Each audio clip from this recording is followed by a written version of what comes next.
यहाँ पे देखते हैं लीनियर पेयर। लीनियर पेयर के बारे में हमने उस दिन आपको बताया था। डिग्री के बेस पे कैसे पॉलिनोमियल को कई पार्टों में हमने पढ़ा था। तो बेसिकली यहाँ पे हम ये चेक करेंगे कि थ्री टर्म टर्म के वाइज कि अगर कोई भी लीनियर पेयर है तो उसकी कितनी टर्म्स हो सकती हैं। बेसिकली पहले हम ट्राई करते हैं, try to make linear polynomial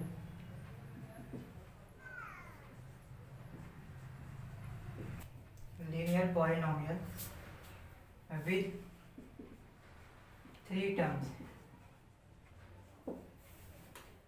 मान लीजिए हमने एक क्वेश्चन ले ली 2x प्लस 5 प्लस 1/2 x, ठीक है। यहाँ पे हमारी थ्री टर्म्स हैं। तो यहाँ पे अगर हम बात करें तो डिग्री की बात करें तो डिग्री कितनी है, 1 है। इस इक्वेशन में अगर आप देखो तो हाईएस्ट वेरिएबल की पावर 1 है, तो डिग्री हमारी क्या हो गई, 1 हो गई।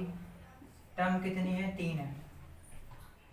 तो आप अगर यहाँ पे देखो दोनों की डिग्री सेम है तो हम इनको ऐड कर सकते हैं। मतलब 2x प्लस 1/2x प्लस 5 इस तरीके से कर सकते हैं। अब इन दोनों को अपॉन 1 करके अगर हम लेते हैं 5x/2 प्लस 5 हो जाएगा। तो अब यहाँ पे आप देखें तो दो ही टर्म आई। तो इसका मतलब क्या हुआ कि कोई भी लीनियर पेयर हो तो उसमें मैक्सिमम कितनी टर्म हो सकती हैं, 2 टर्म हो सकती हैं। तो हम सिंपली कह सकते हैं कि लीनियर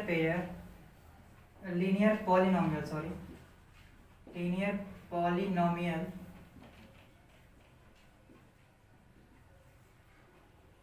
कैन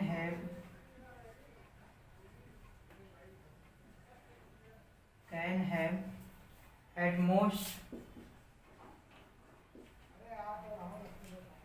2 टर्म्स। कि लीनियर पेयर में मैक्सिमम क्या हो सकते हैं, 2 ही टर्म्स हो सकती हैं, 3 नहीं हो सकता। आगे ऐसे अगर हम क्वाड्रेटिक इक्वेशन की बात करें, आप इसको स्क्रीनशॉट लीजिए फिर देखते हैं। आगे ऐसे ही अगर हम क्वाड्रेटिक इक्वेशन की बात करें, क्वाड्रेटिक इक्वेशन जो कि पॉलिनोमियल में है, ऐसे लिखिए क्वाड्रेटिक पॉलिनोमियल।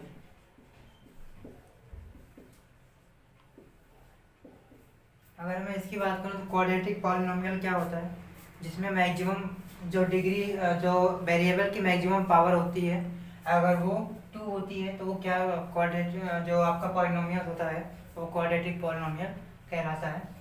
तो बेसिकली मान लीजिए हमारी अगर हम बनाने की कोशिश करें, मान लीजिए हम ट्राई करते हैं, try to make a quadratic polynomial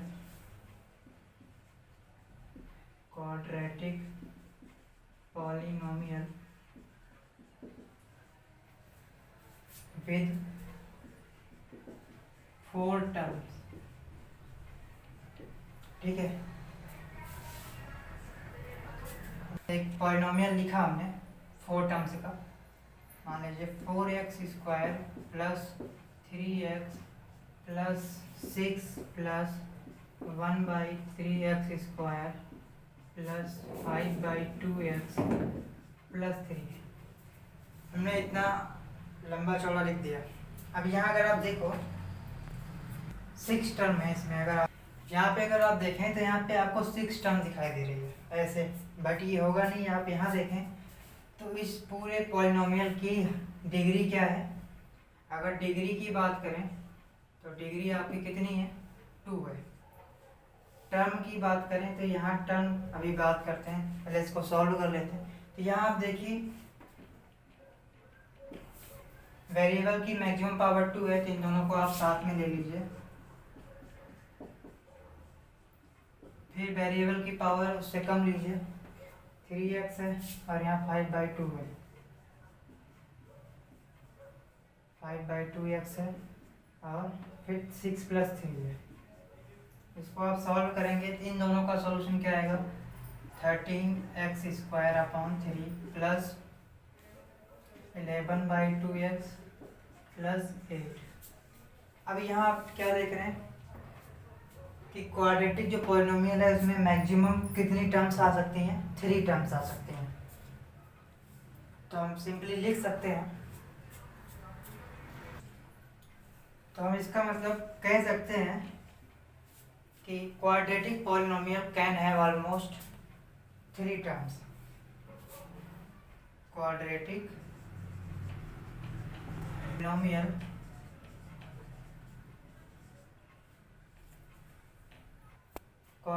polynomial can have almost आपका 3 टर्म्स। आप कितनी भी टर्म कर लो, कितना भी आप टर्म कर लोगे, लेकिन वो मैक्सिमम 3 से ज़्यादा नहीं हो सकते। तो यहाँ से आप दोनों चीज़ों से आप ये निकाल सकते। ऐसे हमने लीनियर पेयर बताया और आपका क्वाड्रेटिक पॉलिनोमियल बताया।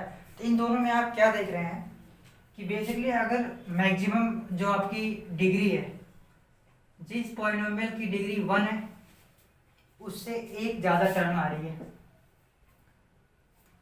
लीनियर पॉलिनोमियल में आपकी 1 डिग्री थी, तो आपका उससे एक प्लस करके आपका क्या आ रहा था? टर्म्स आ रही थी। और यहाँ आपने देखा क्वाड्रेटिक है, यहाँ डिग्री 2 है, मैक्सिमम डिग्री यहाँ पे 2 आई, तो इससे एक टर्म प्लस करके आया।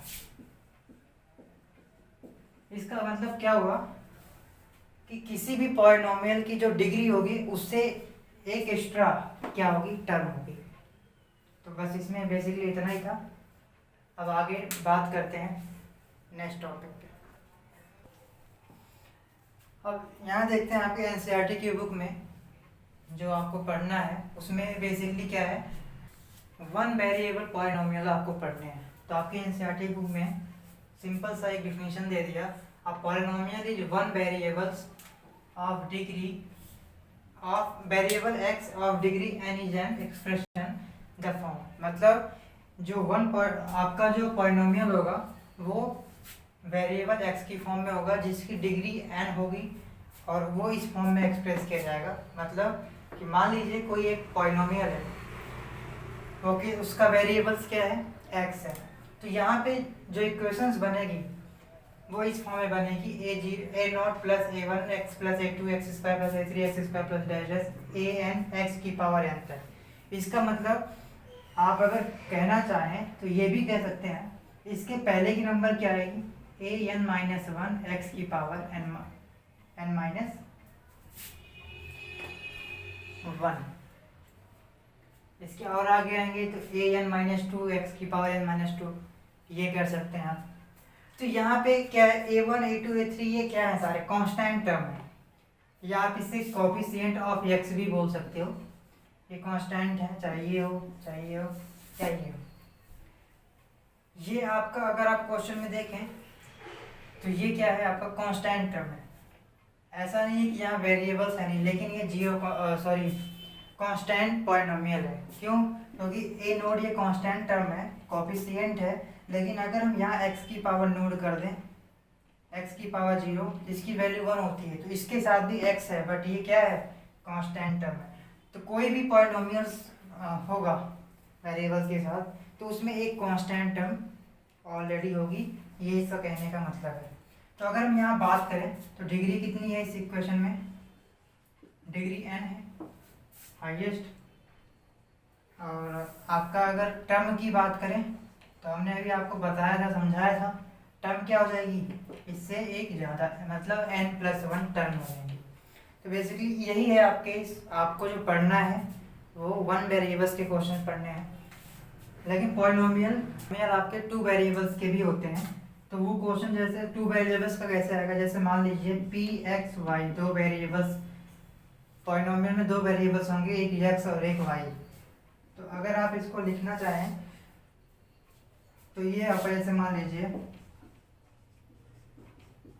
ये आपको दे दिया, तो ये क्या होगा? आप यहाँ देख रहे हैं x भी आ रहा है, y भी आ रहा है, यहाँ 2 वेरिएबल्स आ गए। इसका मतलब ये किस टाइप का पॉलिनोमियल है? 2 वेरिएबल्स पॉलिनोमियल्स कहलाएगा। तो अब बढ़ते हैं अपनी एक्सरसाइज पे नेक्स्ट और देखते हैं।